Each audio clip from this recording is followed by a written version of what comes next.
Salam bagi Bapak, Ibu, dan Saudara yang ingin memberikan persembahan, baik persembahan umum, persembahan perpuluhan, ucapan syukur, diakonia, kami menyediakan secara online. Bapak, Ibu, Saudara bisa menggunakan mobile banking untuk memberikan persembahan. Bagi Bapak, Ibu, Saudara yang memberikan melalui mobile banking, harap mengisi keterangan pada kolom keterangan. Dan bagi Bapak, Ibu, Saudara yang memberikan persembahan melalui automatic teller machine, Bapak, Ibu, Saudara diharapkan untuk mengirim bukti transfer sambil memberikan keterangan persembahan. Tetap terhubung dengan media sosial gereja kita untuk dapat update terus tentang kegiatan gereja kita. Salam bagi Bapak, Ibu, dan Saudara yang ingin memberikan persembahan, baik persembahan umum, persembahan perpuluhan, ucapan syukur, diakonia, kami menyediakan secara online. Bapak, Ibu, Saudara bisa menggunakan mobile banking untuk memberikan persembahan. Bagi Bapak, Ibu, Saudara yang memberikan melalui mobile banking, harap mengisi keterangan pada kolom keterangan. Dan bagi Bapak, Ibu, Saudara yang memberikan persembahan melalui automatic teller machine, Bapak, Ibu, Saudara diharapkan untuk mengirim bukti transfer sambil memberikan keterangan persembahan.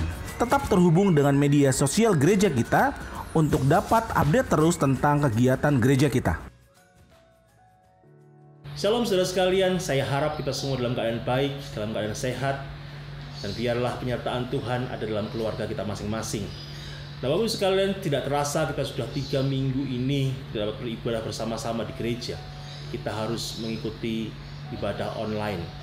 Dan Bapak Ibu sekalian, ini semua karena kita semua sedang mengikuti anjuran pemerintah untuk tidak mengadakan pertemuan-pertemuan dalam skala besar yang mengakibatkan penularan dari virus COVID-19. Nah, Bapak Ibu sekalian, kami para pengerja, teman-teman multimedia, teman-teman imam musik, dan para pengerja di KUL terus akan berusaha untuk dapat memberikan materi-materi atau mungkin ibadah-ibadah secara online. Bapak Ibu sekalian dapat mendownload dan dapat menikmatinya dalam ibadah di rumah masing-masing. Dan Bapak Ibu sekalian, kami minta juga, kami mengingatkan bahwa kami semua dalam setiap hari pada pukul 9.00 atau 21.00 kita mau berdoa bersama-sama untuk bangsa ini, untuk kondisi ini boleh segera berakhir.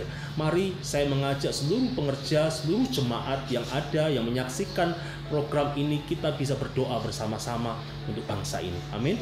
Hari ini ibadah online kita akan dilayani khusus oleh Gembala Sidang kita, Bapak Pendeta Insinyur Niko Nyotora Harjo, dan sekaligus beliau akan memimpin kita dalam perjamuan kudus. Mari kita persiapkan diri, kita persiapkan anggur, kita persiapkan roti, dan kita juga akan mengikuti ibadah ini dan menikmatinya. Tuhan Yesus memberkati. Terima kasih Tuhan. Kami memulai ibadah Jumat Agung. Meskipun jarak memisahkan kami, Tuhan Yesus, kami percaya kami tetap bisa sama-sama beribadah, memuji Engkau, meninggikan Engkau, Tuhan Yesus.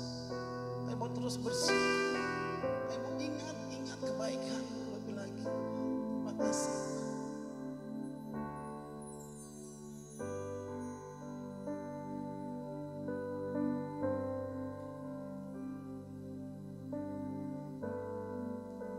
Bersyukur selalu bagi kasih-Mu di dalam hidupku,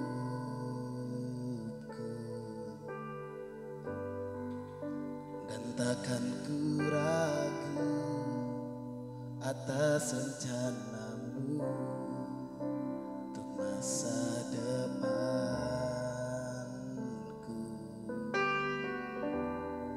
Sebagai Bapa yang baik, takkan pernah Kau melupakanku.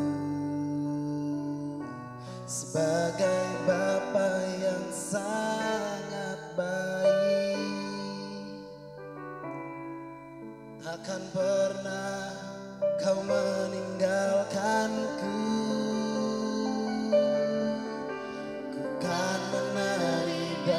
Bersuka karena-Mu, oh Yesusku, dan ku kan minum air, tak garis serindu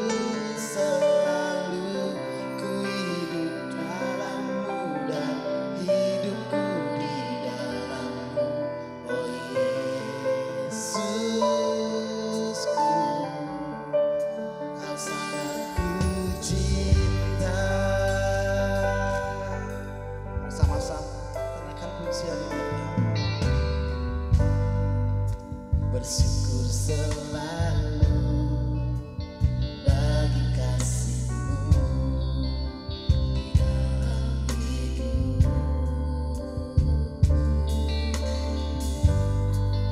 Dan takkan ku ragu rencana-Mu Tuhan.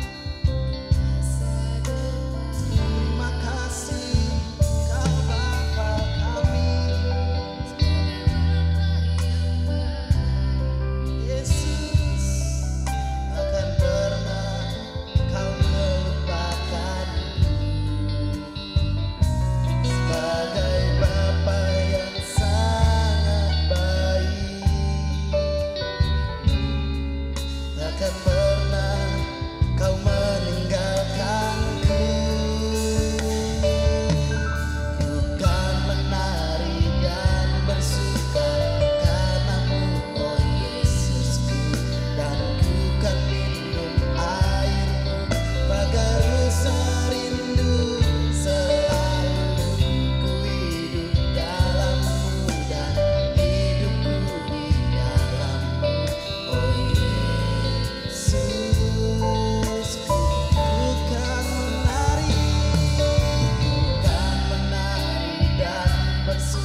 wajahnya.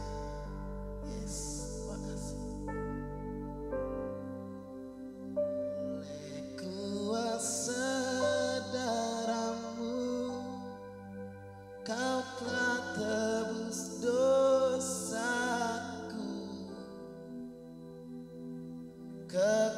Kekudusanmu melingkupiku.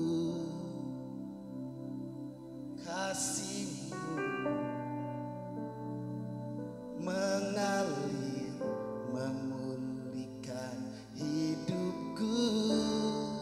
Sungguh besar anugerahmu.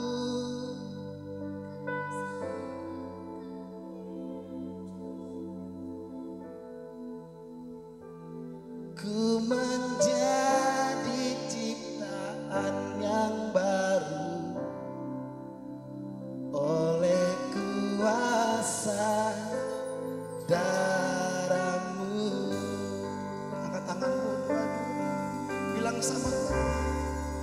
Oleh kuasa Yesus, terima kasih.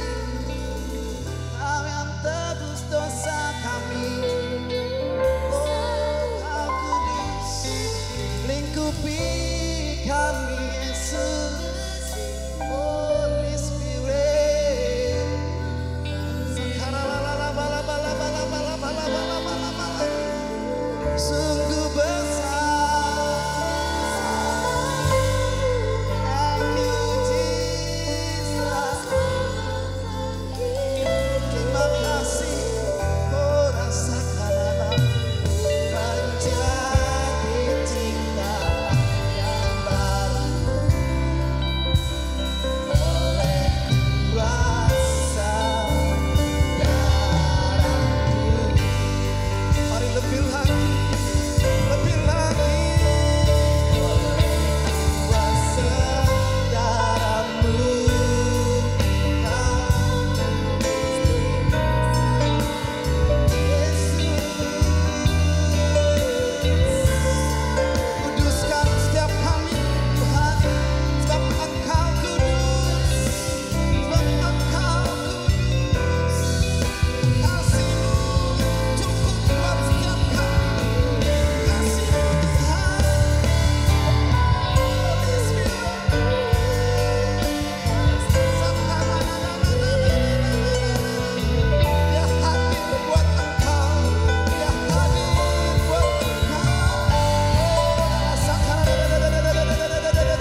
kasih Allahku sungguh telah terbukti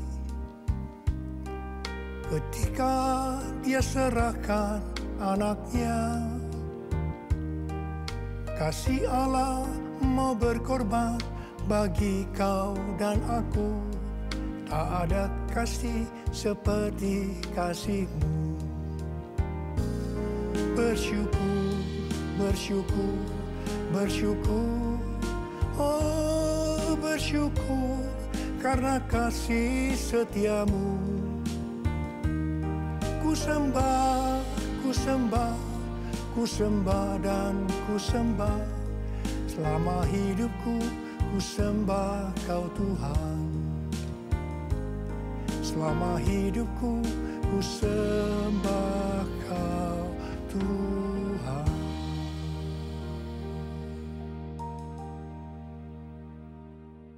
Hari ini adalah Jumat Agung, di mana kita memperingati kematian Tuhan Yesus. Kita akan merenungkan kembali kasih Tuhan Yesus yang luar biasa yang diberikan kepada kita semua.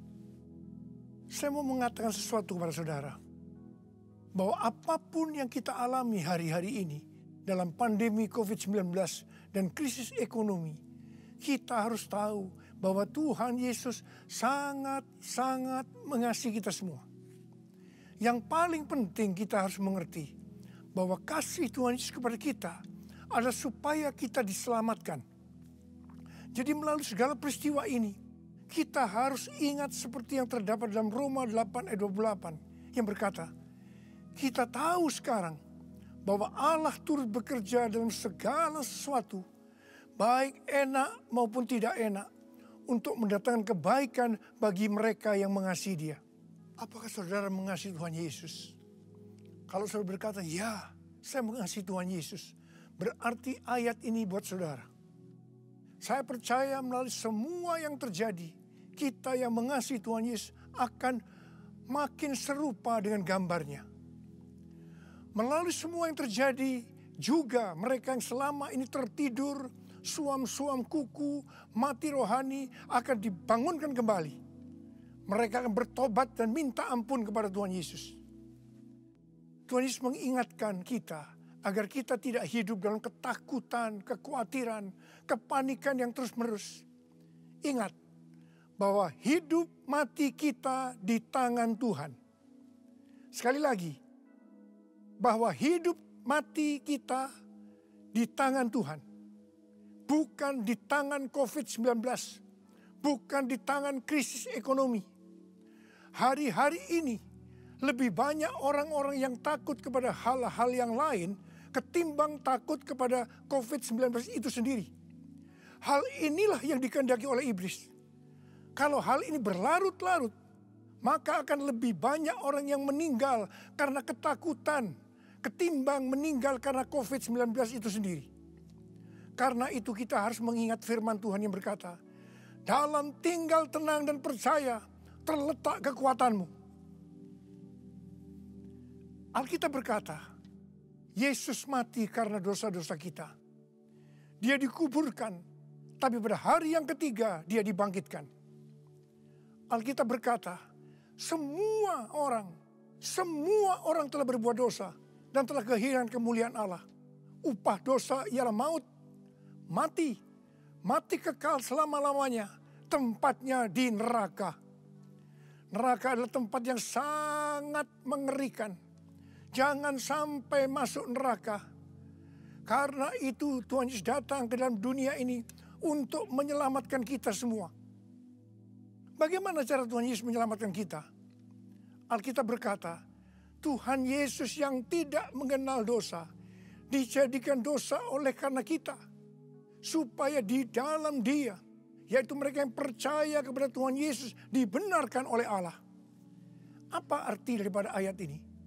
Tadi dikatakan, semua orang telah berbuat dosa dan telah kehilangan kemuliaan Allah. Upah dosa ialah maut, mati.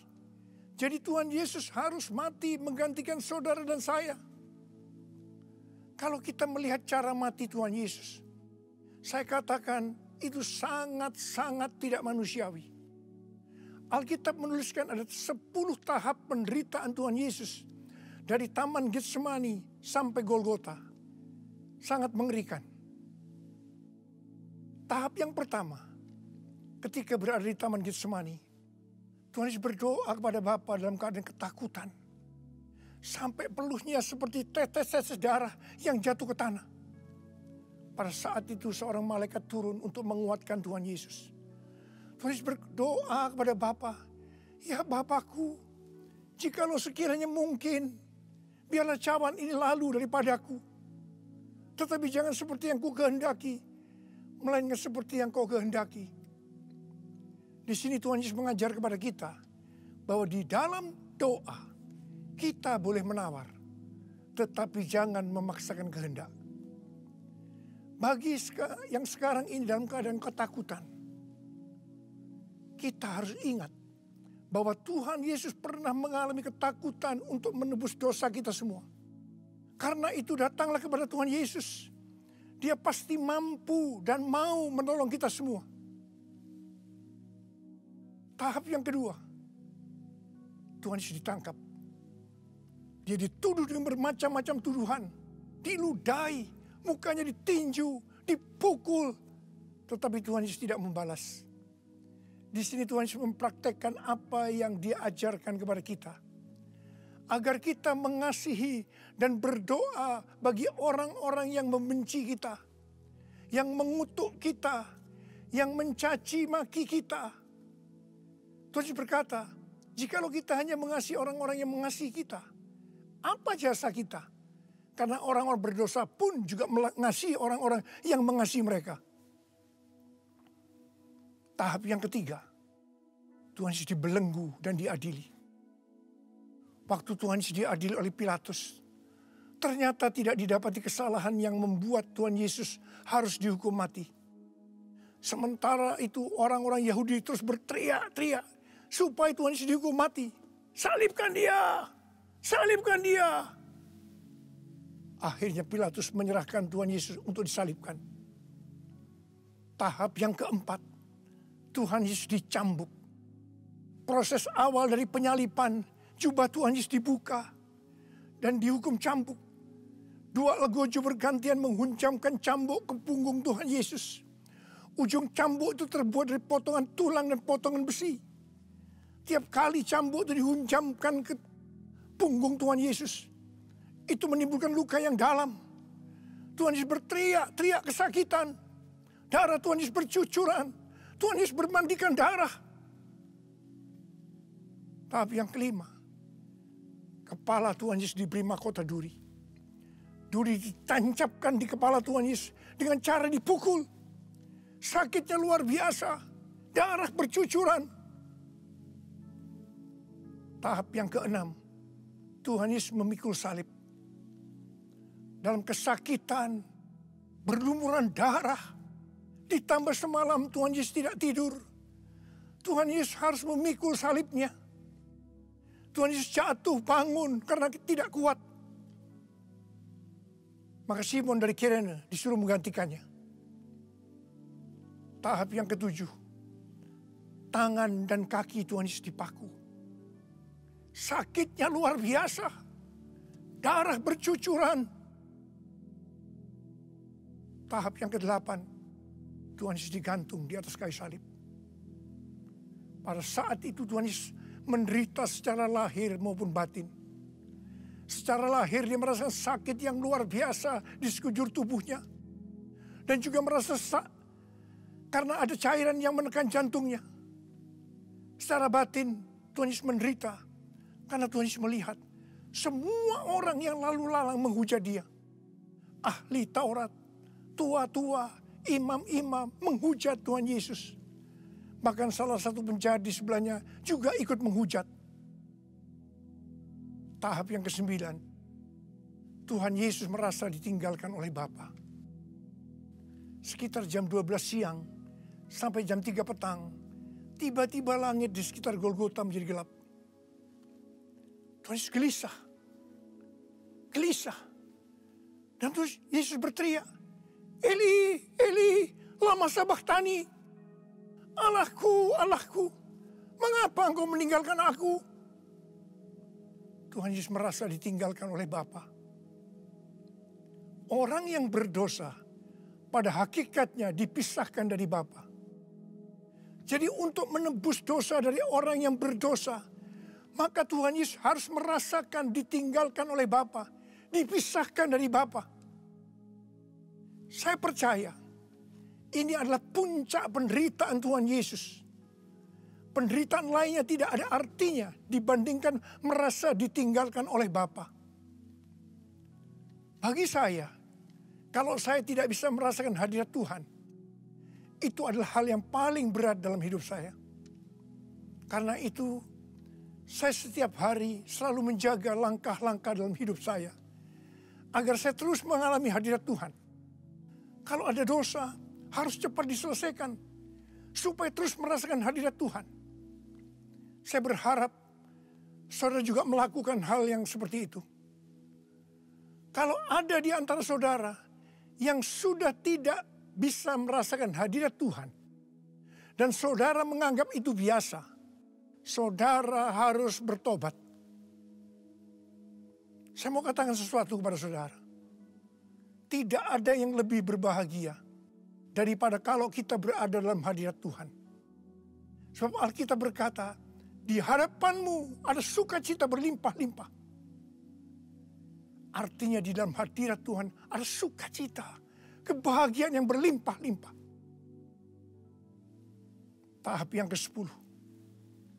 Tuhan Yesus berkata, sudah selesai. It is finished. Ya Bapakku, ke dalam tanganmu kuserahkan nyawaku. Tuhan Yesus mati. Pertanyaannya, mengapa Tuhan Yesus harus mati dengan cara demikian? Mengapa tidak dengan cara yang mudah? Dipenggal kepalanya, selesai. Mengapa Tuhan Yesus harus mati dengan bermandikan darah? Alkitab katakan, tanpa penumpahan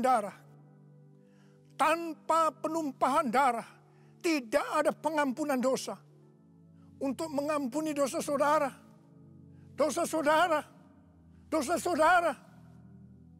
dan dosa saya, Tuhan Yesus harus mati dengan cara demikian. Selain itu, apalagi yang Alkitab katakan dengan cara mati Tuhan Yesus yang seperti itu?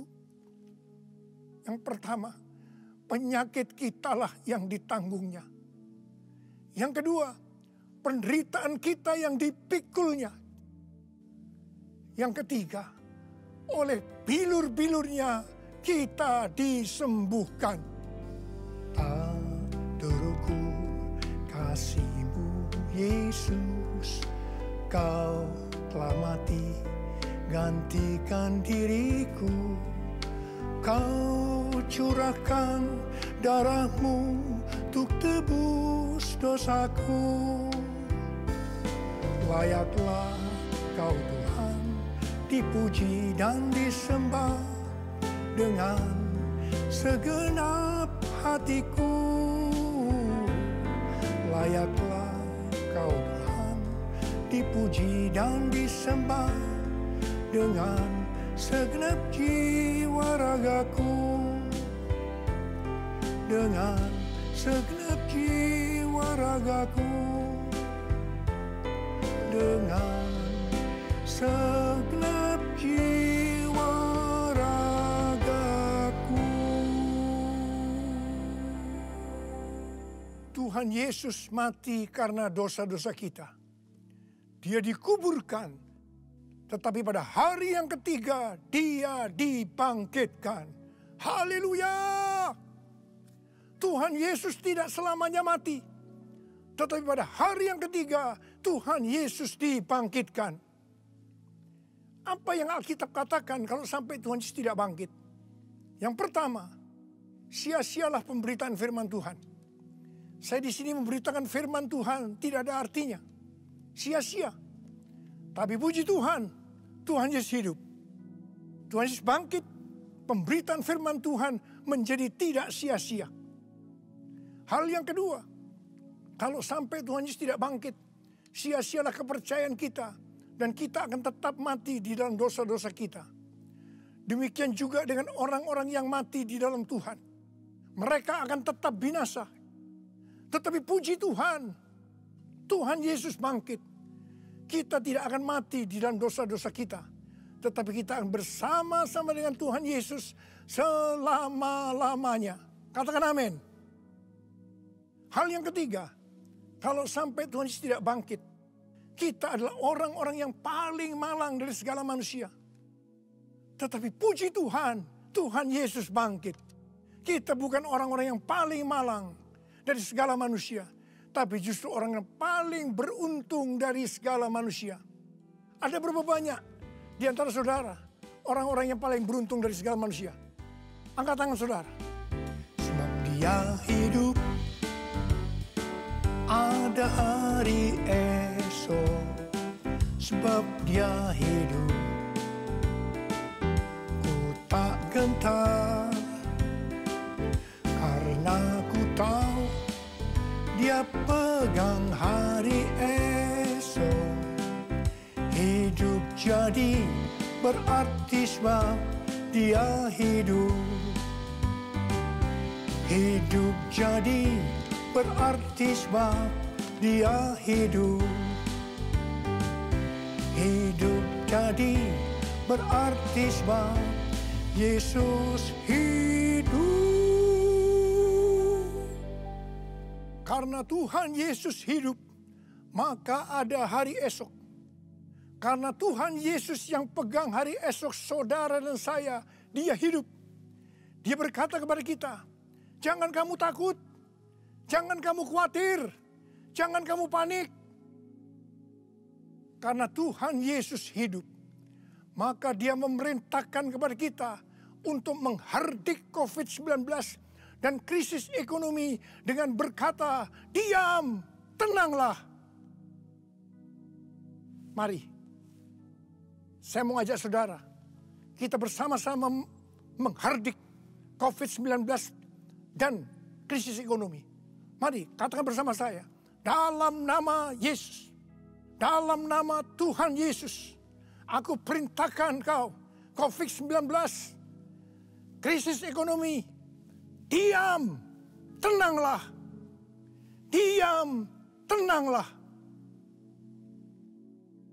Mari kita berdoa agar nubuatan para nabi yang mengatakan pandemi COVID-19 akan selesai pada waktu Paskah. Hal itu akan digenapi. Hal itu akan terjadi. Katakan amin. Karena Tuhan Yesus hidup, kita akan melihat Pentakosta ketiga akan digenapi.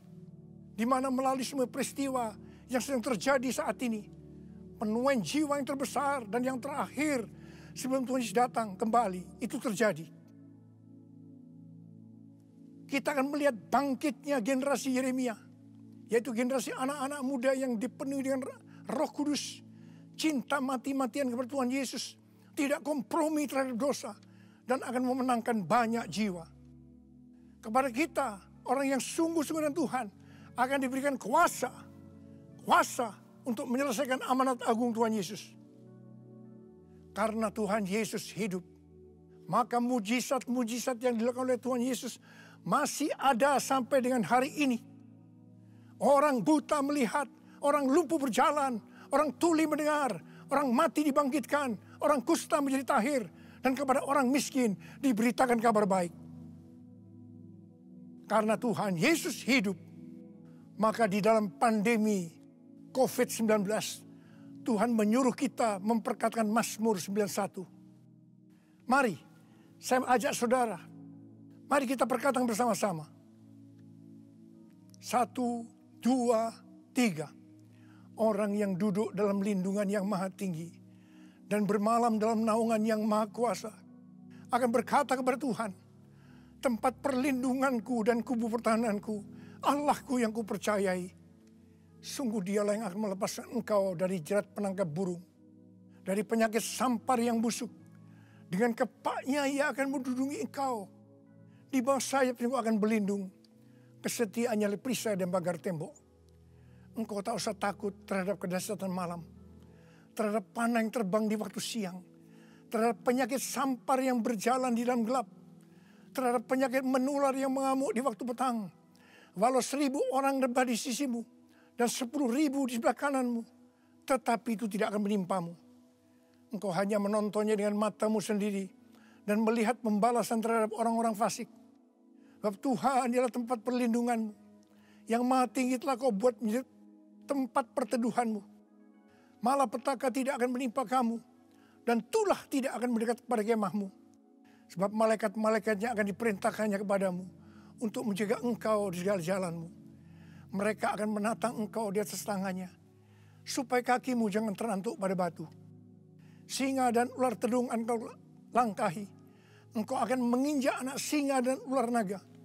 Sungguh hatinya melekat kepadaku, maka aku akan meluputkannya. Aku akan membentenginya, sebab ia mengenal namaku. Bila ia berseru kepadaku, aku akan menjawab. Aku akan menyertai di dalam kesesakan. Aku akan meluputkannya dan memuliakannya. Dengan panjang umur akan kukenyangkan dia, dan akan kuperlihatkan kepadanya keselamatan daripadaku. Amin. Karena Tuhan Yesus hidup, Tuhan memberikan tema tahun 2020 sebagai tahun dimensi yang baru. Kita harus percaya bahwa setelah pandemi COVID-19 dan krisis ekonomi berlalu, kita akan memasuki dimensi yang baru. Di mana apa yang tidak pernah kita lihat dengan mata, tidak pernah didengar oleh telinga, dan tidak pernah timbul dalam hati, semuanya itu akan diberikan kepada orang-orang yang mengasihi Tuhan Yesus. Oleh karena kemurahan Tuhan, ku ada sampai hari ini. Oleh karena kebaikan Tuhan, janji-Mu terjadi bagiku. Aku percaya berkat-Mu atasku melimpah. Kebajikan, kemurahan selalu mengikutiku. Ku puji, ku sembah Kau Tuhan. Ku puji, ku sembah Kau Tuhan. Ku puji, ku sembah Kau Yesus. Mari angkat tangan saudara, sembah Dia. Oh dia la bala bala bala bala. Oh dia la bala bala bala. Sembah, berbahasa roh. Yang sudah berbahasa roh, berbahasa roh, berbahasa roh. Oh dia la bakana mayara. Oh rana bala bala bala bala bala bala bala bala. Oh Yesus. Oh Yesus, Yesus, Yesus. Oh Yesus, Yesus, Yesus. Oh Yesus, Yesus. Oh rana masikara la bala bala. Oh, rala bala bala, irala bala bala bala bala bala bala, bala bala bala bala, oh rabakana matakara bala, irala bala bala bala bala bala, oh irala la la la la la la, oh re bala bala bala bala bala bala, oh rela bala bala bala, oh la la la, oh la la la la la, oh re la la, oh Yesus, oh Yesus, oh Yesus. Yesus, Yesus, Yesus. Uriala bala bala, urala bala bala bala, uriala bala bala. Oh Yesus, Yesus, Yesus, Tuhan Yesus, Tuhan Yesus, Tuhan Yesus. Uriala bala bala, urala bala bala, urala bala bala. Mari saudara, kita akan masuk dalam perjamuan kudus. Kita akan mengingat ayat ini. Sebab setiap kali kamu makan roti ini dan minum cawan ini, kamu memberitakan kematian Tuhan sampai Ia datang. Perjamuan kudus adalah perjamuan Tuhan Yesus sendiri. Setiap kali kita masuk dalam perjamuan kudus, Tuhan Yesus selalu mengingatkan kepada kita, biarlah ini menjadi peringatan akan aku. Mari, arahkan hati saudara kepada kebaikan Tuhan. Kita akan mengingat kebaikan Tuhan. Mari tundukkan kepala. Siapakah kami ini ya Tuhan? Sebelum kami mengenal Engkau, Kami semua orang berdosa. Upah dosa adalah maut, mati. Tapi Engkau tidak berdosa telah dijadikan dosa oleh karena kami. Engkau harus turun dari surga mulia. Mati ganti kami dengan penderitaan yang luar biasa. Sungguh kalau kau pikirkan betapa baiknya Engkau Tuhan. Kau jadikan kami sebagai anak-anak-Mu. Engkau berkati kami, Engkau tuntun kami. Engkau sembuhkan kami. Engkau tegur juga kalau kami salah. Itu Engkau ya Aba. Itu Engkau. Saudara yang dikasihi Tuhan. Tuhan akan memberkati saudara melalui perjamuan kudus. Tapi Tuhan mau kita makan dan minum dengan cara yang benar. Karena itu sekarang masing-masing berdoa. Introspeksi. Lihat keadaan dirimu masing-masing. Jangan menyimpan dosa. Kalau ada dosa yang sekarang Tuhan ungkapkan kepada saudara, langsung minta ampun. Ampuni Tuhan. Ampuni kami ya Tuhan. Ampuni kami ya Tuhan. Ampuni kami. Ampuni. Ampuni. Terima kasih Bapa. Kami akan masuk dalam perjamuan kudus dengan hati yang penuh sukacita.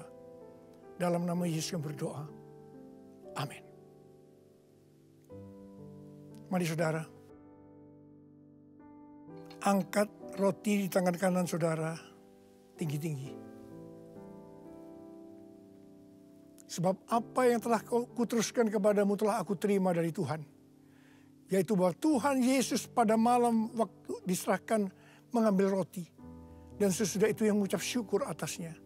Dia memecah-mecahkannya dan berkata, inilah tubuhku yang diserahkan bagi kamu. Perbuatlah ini menjadi peringatan akan aku. Saudara kasih Tuhan, bukankah roti yang kita pecah-pecahkan ini adalah persekutuan kita dengan tubuh Kristus? Mari kita makan dalam nama Yesus.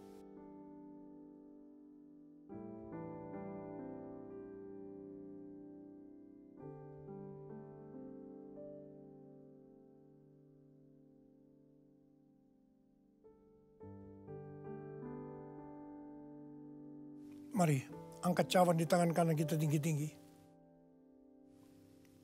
Demikian juga yang mengambil cawan sesudah makan lalu berkata, cawan ini adalah perjanjian baru yang dimeteraikan oleh darahku. Perbuatlah ini setiap kali kamu meminumnya menjadi peringatan akan aku. Sudah dikasih Tuhan, bukankah cawan pengucap syukur yang atasnya kita ucapkan syukur adalah persekutuan kita dengan darah Yesus. Mari kita minum dalam nama Yesus.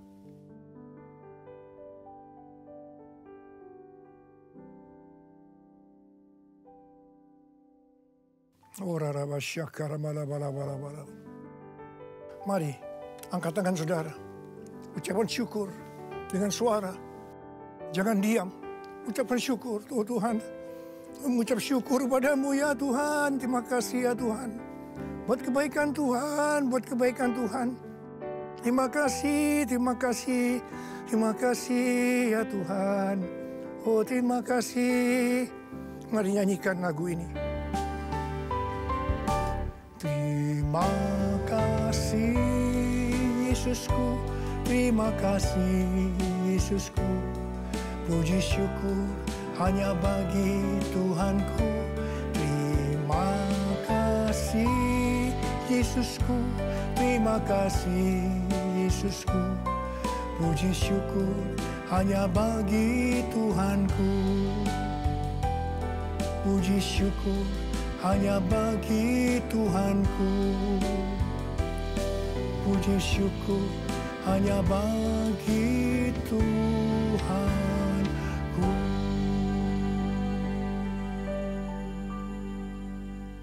Oh, oh Yesus, Tuhan Yesus, terima kasih buat kehadiran-Mu. Terima kasih buat berkat-berkat-Mu, kesembuhan, kelepasan, jawaban doa, kekuatan yang baru, pengharapan yang baru. Tuhan, anak-anak-Mu diberkati, dikuatkan pada hari-hari ini Tuhan. Pada waktu pandemi COVID-19, krisis ekonomi, Tuhan berikan kekuatan buat anak-Mu, berkati mereka. Hamba sekarang memintakan kepadamu, mereka mungkin ada yang dalam keadaan ketakutan, kebingungan, tidak tahu apa yang diperbuat. Mereka khawatir dalam nama Yesus. Biarlah damai sejahtera Tuhan turun atasmu saat ini. Ya Tuhan, bagi yang sakit Tuhan, dalam nama Yesus, sembuh dalam nama Yesus. Sembuh dalam nama Yesus. COVID-19 aku perintahkan kau pergi. Dalam nama Yesus. Dalam nama Yesus. Sembuh dalam nama Yesus. Bapa, berkatilah anak-anakmu yang saat ini mereka berada di rumah-rumah. Hamba-Mu tahu ini semua adalah rencana-Mu untuk kami lebih sungguh-sungguh dengan Tuhan. Kami lebih sungguh-sungguh dengan keluarga ya Tuhan. Terima kasih Bapa, terima kasih. Terima kasih. Semua ini akan selesai. Semua akan selesai. Dan anak-anak-Mu akan meningkat. Iman mereka, kerohanian mereka. Mereka menjadi serupa dengan gambar Tuhan Yesus. Dan mereka semua akan dipakai oleh Tuhan untuk memenangkan banyak jiwa. Kami sedang memasuki Pentakosta yang ketiga ya Tuhan. Berkati anak-anak-Mu semuanya. Berkati anak-anak-Mu. Engkau cukupkan, malah berikan mereka hidup yang berkelimpahan di tengah-tengah resesi ekonomi saat ini. Berkat-Mu melimpah. Terima berkat Tuhan. Terima, terima, terima. Dalam nama Yesus. Amin. Mari angkat kedua tangan saudara, terima berkat Tuhan. Kasih karunia yang berlimpah-limpah daripada Allah Bapa di dalam Anak yang tunggal Yesus Kristus. Persekutuan yang manis dengan Roh Kudus menyertai saudara sekalian mulai hari ini sampai Tuhan Yesus datang menjemput kita di awan-awan dan bahkan sampai selama-lamanya. Yang percaya bersama-sama katakan amin.